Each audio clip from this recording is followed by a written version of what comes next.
Bueno, 30 ikasle doaz irteera batera eta 50 ikasle edo eserleku dituen Aber, Bittor eta... Bueno, eta hori, 30 ikasle doaz autobus batean, 50 eserleku dituena. Orduan, zenbat eserleku baldituko dira libre? A ber, manatuko ditut horriak eta hori.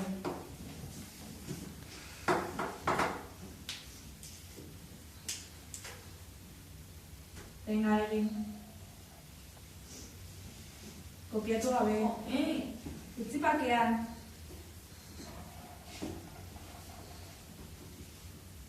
Baina egin eta laga albokari pakean.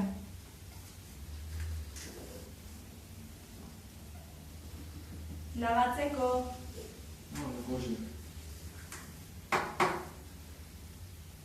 Ezin bada. Zer azaldu dut nik orentxe bertan? Oiz da,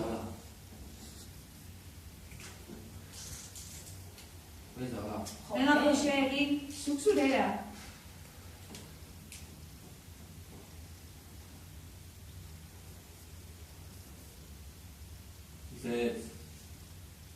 Zego bakeen, no? Hala. Lagatzeko. Eskiz da, hala. Eta, zuk zurera.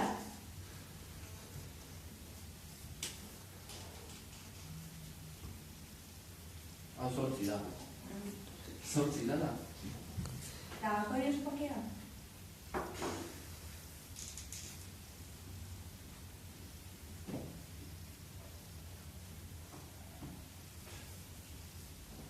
Joder, eske gaizki aita. Ez da, hola. Llámale, Jose.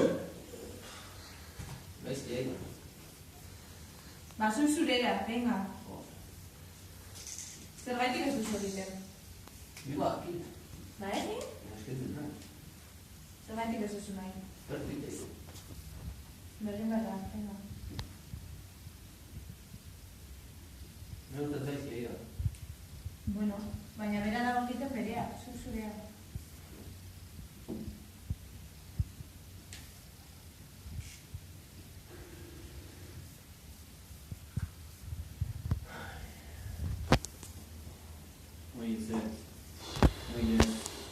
Lagatzeko, ja, bale.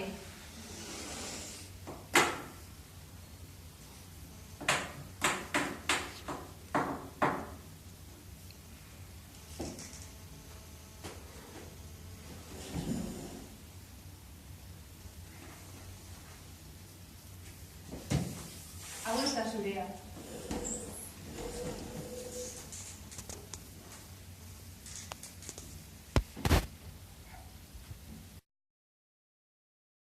Gu Goiari taldea gea, eta gure kontaketa oinarritzen da LH lauko gela baten. Ikaslea besteko deituko dio Jose, eta ikaslean zituen hainbat arazo, eta kontua ginen, irakasleek ahotsa altxatzen zuen bakarrik ginen zola kaso, eta irakasleek bere kontra zola leporatzen zion ikaslek, eta gehien bat esate zion baita haitezan zirikatzen irakaslei eta bere ikaskidei, eta gustatzen zitzaion irakasleen eta mugak nuntzen neurtzea, eta baita jendea manipulatzea gustatzen zitzaion, gezurrek esaten, bai bere gurasoi, bere famili, bere irakaslei eta baita bere ikaskideire. Irakasleek eta ikaskidek gehien bat bazekiten ja gezurretan haitzen zala, eta baina ez ziren beste kaso egiten, baina esan bara gurasok igual siniste zira askotan, eta da beste egiten zira gehien bat. Orain irati eta biok Joseren indargun eta oztopoak kontatuko dizkizuegu. Jose zituen arazo guztiak naiz eta eduki, beti egunero saiatzen zen hasiera batetik hasten arazo hauek ez edukitzeko. Esan beharrekoa Jose errespetatzen zuten ikasleak berak errespetatu egiten zituela. Tratu bat jasotzen baldin bazuen tratu berdina ematen ziela bere klasekide edo lagunari. Xabik esan duen bezalaxe, Jose gutxo gara bera aste batean 3 liskar izaten zituen. Lehenengo bietan irakasleak Jose klasetik ateratzea erabakitzen zuen eta gaizki egin zituen gauza kontatzea. Baina azkenean, asteko 3. liskarra iristerakoan Jose klase barruan sartu eta bere jokabidea neurri handi batean justifikatzen saiatzen zen gainontzeko taldea oso talde handia delako eta Jose bakarrik sentitzen delako. Amaitzeko indargune bezala azpimarratu nahiko nuke faktore negatiboek eragiten ez diotenean bihotz oneko gumea dela. Bale, oztopo bezala aipatuko genuke, Joseren jarrera nahiko agresiboa dela, izan ere, guk uste dugu aurronek behar duena arreta falta duenez eta bakarrik sentitzen denez, arreta hori bere ganatzea lortzen saiatzen da. Orduan horregatik nahiko jarrera agresiboa izaten du eta horrez gain gezurretan askotan aritzen da, baita ere arreta bere ganatzeko eta pixkat neurri horretan. Jarrera horrekin baita ere lortzen duena da bere ikaskideen arreta galaraztea eta ikaskideak molestatzea. Oñatek esan duen bezala, aurra hau nahiko liskarretan sarturik dago eta horrek ere ez dira liskar batzuk bakarrik izaten, baizik eta gehienak berarekin edo bere erruz edo gertatzen dira. Eta azpimarratu nahiko genuke baita ere, aurronen jarreraren zergatia edo izan daitekeela familian bizitako egoera eta pasarte desberdinengatik. Ez azkenean aur batek familian egoera agresiboak eta violentoak bizi izan baldin baditu, berak gero bere realitatera ere portaera edo jarrera horiek eramaten dituelako. Eta azkenik baita ere, aurronek klasiko egoera dela eta ez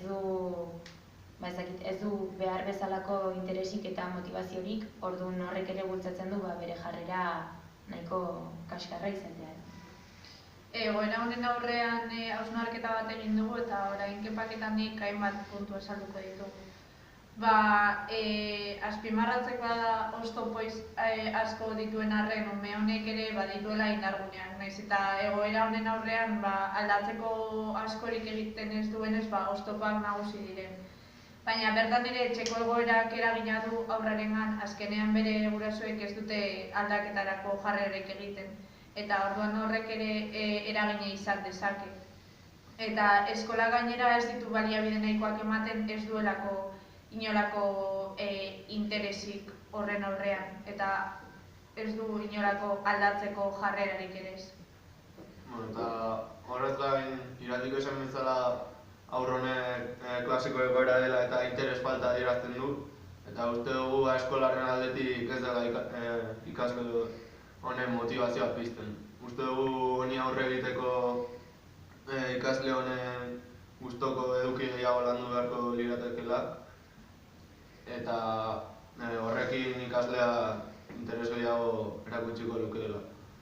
Eta horre, bestalde, kanpo baliabideak bilatzen lagundu behar dira eskolak. Izan ere ikasle honek eskolaz kanpo ez du inongo baliabiderik jasotzen, psikologo edo inongo laguntzarik. Eta eskolak auzo edo gertuko herrietan aurki daitezken baliabideak eskaini ditzake. Eta amaitzeko uste gurasoen jarrera aldatzen saiatu behar dugula. Gurasoek aurronen jarrera zein den jakin dezaten eta oztopoak indargune bihurtzeko.